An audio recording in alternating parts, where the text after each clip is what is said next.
स्वागत है दोस्तों स्टडी फॉर यूपीएससी में। हम लोग प्लेसेज इन न्यूज कंटिन्यू देख रहे हैं और अभी सितंबर 2025 का पार्ट 3 है और ये लास्ट है। देखिए, इसमें पहला नंबर जो चर्चा था वो आपको रोमानिया देश के बारे में चर्चा थी। एक्चुअली हुआ क्या कि रूसी ड्रोन रोमानिया क्षेत्र में प्रवेश कर गया था रूस और यूक्रेन के युद्ध के दौरान। तो ईयू ने यानी कि यूरोपियन यूनियन ने आपको इसके प्रवेश की निंदा किया था, इसलिए यह चर्चा में था। तो ध्यान दीजिए, रोमानिया की अगर बात कीजिएगा तो आपको सदर्न ईस्टर्न पार्ट में पड़ता है। ये सदर्न ईस्टर्न यानी कि साउथ ईस्टर्न पार्ट में आपको यूरोप में पड़ता है और इसकी राजधानी बुखारेस्ट है। अगर आप इसके चारों तरफ के देश के बारे में देखिएगा तो देखिए, उत्तर में यूक्रेन है और दक्षिण में बुल्गारिया, ठीक है। पूरब में मालडोवा और ये काला सागर से भी जुड़ा हुआ है और पश्चिम में हंगरी और सर्बिया से जुड़ता है, ठीक है। ये काला सागर वाला बात याद रखिएगा, खासकर पूछा जाता रहता है कि तट वाला मतलब राज्य कौन, देश कौन कौन है। अगला इम्पोर्टेंट बात रोमानिया के बारे में ये है कि ये आपको ईयू का तो हिस्सा है ही, साथ ही साथ नाटो का भी सदस्य है, दोनों का सदस्य है, ठीक है। इसके अलावा कभी कभी इसे डैन्यूब डेल्टा का घर भी कहा जाता है, ठीक है। एक बाल्कन पेनिनसुला है, ठीक है। बाल्कन पेनिनसुला अगर न्यूज में आएगा तो हम लोग देख ही लेंगे, नहीं तो जब हम मैप का ओवरऑल अध्ययन करेंगे ना तो उस समय हम आपको बाल्कन पेनिनसुला बताएंगे ही। तो देखिए, अगर हम बात करते हैं रोमानिया का, तो बाल्कन पेनिनसुला का ये पूरी तरह से पार्ट नहीं है, केवल इसका दक्षिण पार्ट है, दक्षिणी भाग है। क्या चीज़? बाल्कन पेनिनसुला का। इस बात को भी ध्यान रखिएगा, यूपीएससी ट्रैप में फंसा सकता है। इसमें इस तरह से दे सकता है कि कौन कौन सा देश पूर्ण रूप से बाल्कन पेनिनसुला का हिस्सा है, कौन कौन सा देश बाल्कन पेनिनसुला का पूर्ण रूप से हिस्सा नहीं है। तो रोमानिया जो है पूर्ण रूप से हिस्सा नहीं है। एक ग्रुप है, एक समूह है जिसका नाम है बुखारेस्ट 9 या B9 कहते हैं उसको। एक्चुअली में ये B9 कुछ नहीं है, नाटो का पूर्वी मोर्चा का देश है, देशों का समूह है जिसका उद्देश्य है कि रूस से जुड़ी सुरक्षा चुनौतियों का समन्वय करना, ठीक है। और ये सब के सब बुखारेस्ट 9 जितने में जो भी आते हैं वो आपको नाटो देश है। बुखारेस्ट 9 समझ गए ना, बुखारेस्ट मतलब इसकी राजधानी है रोमानिया का, तो रोमानिया इसका तो देश होगा, इसका तो पार्ट होगा ही बुखारेस्ट 9 का या B9 का। उम्मीद है समझ रहे होंगे। इसमें आपको ना दो ग्रुप आपको समझ नहीं पूरा कंप्लीट हुआ होगा, एक बाल्कन पेनिनसुला और एक बुखारेस्ट 9 में क्या क्या आता है हम लोग जरूर देखेंगे भाई, ठीक है। अब हम लोग आगे बढ़ते, चूँकि अभी रोमानिया के बारे में पढ़ रहे हैं। अगला नंबर टॉपिक जो चर्चा में थी वो लिपुलेख दर्रा चर्चा में था। क्यों? क्योंकि देखिए, एक्चुअली हुआ कि भारत और चीन जो है आपको लिपुलेख दर्रा के माध्यम से व्यापार सीमा को फिर से खोलने का घोषणा कर दिया। और नेपाल कहा भाई ये तो विवादित क्षेत्र है, तो नेपाल ने इस पर क्या किया? आपत्ति जताया, तो इसलिए चर्चा में आ गया। तो पहले लिपुलेख दर्रा के बारे में देखते हैं कि ये उत्तराखंड के कुमाऊं क्षेत्र में भारत और चीन सीमा पर है। इस बात को ना हल्के में नहीं लीजिएगा, भारत चीन सीमा पर है, कन्फ्यूज कहाँ करेगा अभी तुरंत आगे बताएंगे। भारत चीन सीमा पर स्थित एक पर्वतीय दर्रा है और यह कैलाश मानसरोवर यात्रा में उपयोग किया जाता है। देखिए, इसमें देने के लिए ट्रैप क्या करता है, ट्रैप ये फंसाएगा कि ये जो लिपुलेख दर्रा है ना वो भारत, नेपाल और चीन के त्रिजंक्शन पॉइंट पर है और यहीं पे हम लोग गलत हो जाएंगे। इसीलिए हम यहाँ पे साफ तौर पे लिखे हैं कि यह भारत और चीन के सीमा पर स्थित है। देखिए, एक्चुअली में हम आगे यही पॉइंट आपको बताए हैं। अगर आपको कहा जाए ना कि लिपुलेख पास, तो ये भारत और चीन और नेपाल के त्रिजंक्शन नहीं माना जाता है, जोग्राफिकली नहीं माना जाता, लेकिन ज़्यादातर किताब में ये दे दिया जाता है।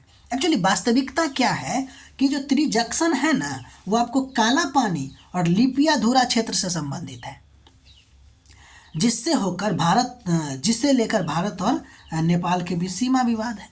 एक्चुअली क्या है कि यह विवाद आपको काली नदी या कहे तो महानदी से जुड़ा हुआ है। भारत मानता है कि काली नदी या महाकाली नदी का उद्गम जो है वह लिपियाधुरा है, जबकि नेपाल इसको काला पानी का क्षेत्र मानता है। काला पानी का क्षेत्र से काली नदी का उद्गम मानता है।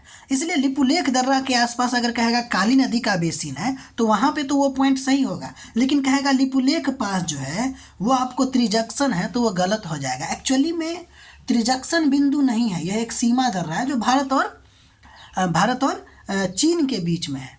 विवाद है आपको त्रिजंक्शन पॉइंट कहाँ को लेकर, काला पानी और लिपियाधोरा जो लिपुलेख दर्रा से थोड़ा सा आगे है।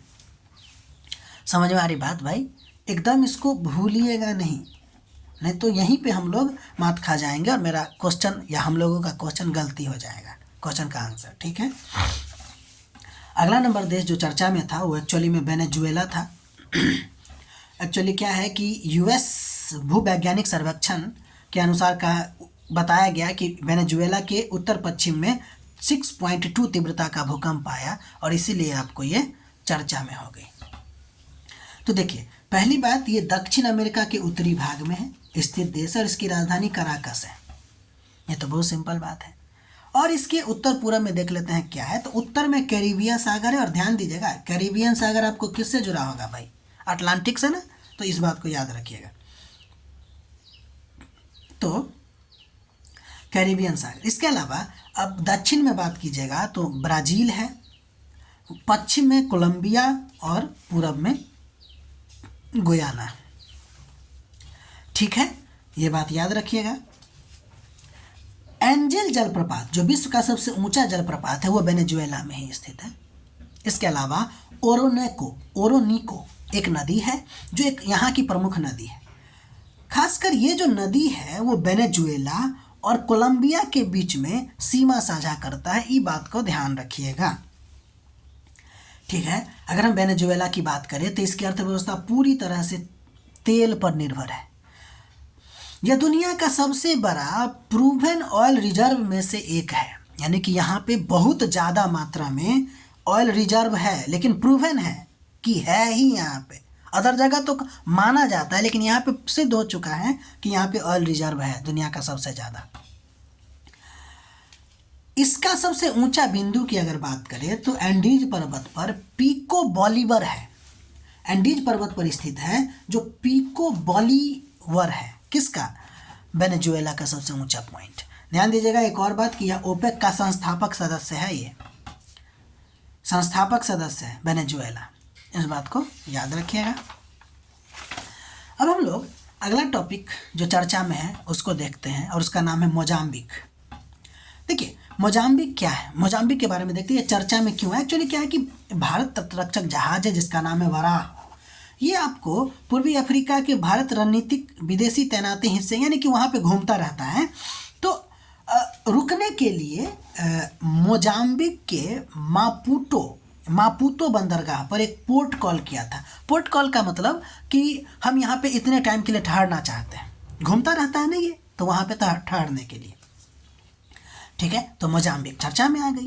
ध्यान दीजिएगा कि ये दक्षिण पूर्वी अफ्रीकी देश है। मोजाम्बिक कौन सा देश है, कहाँ का देश है? तो अफ्रीका का देश है, हिंद महासागर में स्थित है। अगर हम बात कीजिएगा इसके उत्तर में तो तंजानिया है, और अगर इसके क्या कहते हैं उसको पश्चिम में बात कीजिएगा तो मलावी, जाम्बिया, जिम्बाब्वे है, और अगर कहें तो साउथ वेस्ट में आपको साउथ अफ्रीका और इस्वातिनी है। ठीक है, इस बात को याद रखिएगा। और इसकी जो राजधानी है वो मापुतो है। किसका? मोजाम्बिक का। इस बात को सिर्फ ध्यान दीजिएगा कि ये जो है ना दक्षिण पूर्वी अफ्रीका का देश है, और मापुतो एक बंदरगाह भी है, आप देख चुके हैं ऊपर, और ये मापुतो इसकी राजधानी भी है। अगला इंपॉर्टेंट बात मोजाम्बिक के बारे में याद रखिएगा कि मोजाम्बिक एक चैनल है जो मोजाम्बिक और मेडागास्कर के बीच में स्थित है। ठीक है, अगर हम देखें तो मोजाम्बिक और मेडागास्कर के बीच में मोजाम्बिक चैनल है, और इस मोजाम्बिक चैनल में आपको दो क्षेत्र है। एक तक कोमोरास, ये एक स्वतंत्र देश है, और एक है आपको मायोटे, ये आपको फ्रांस का ओवरसीज डिपार्टमेंट है, ये फ्रांस का पार्ट है मायोटे, और दोनों का दोनों आपको मोजाम्बिक चैनल में स्थित है। तो अगर आपसे क्वेश्चन ऐसे पूछे कि मोजाम्बिक चैनल जो है वह आपको मोजाम्बिक को मेडागास्कर, कोमोरास और मायोटो से अलग करता है तो भी कथन सही होगा। ठीक है, यहाँ तक आप लोग ध्यान रखिएगा। हम लोगों ने सितंबर का पूरा पढ़ लिया है, अब अक्टूबर, नवंबर, दिसंबर पढ़ेंगे फिर। ठीक है, तो इसका नोट बनाते रहिए। ठीक है, मिलते हैं हम लोग अगले वीडियो में। अगर आपको हमारा प्रयास अच्छा लग रहा है तो लाइक कीजिए, शेयर कीजिए, सब्सक्राइब कीजिए।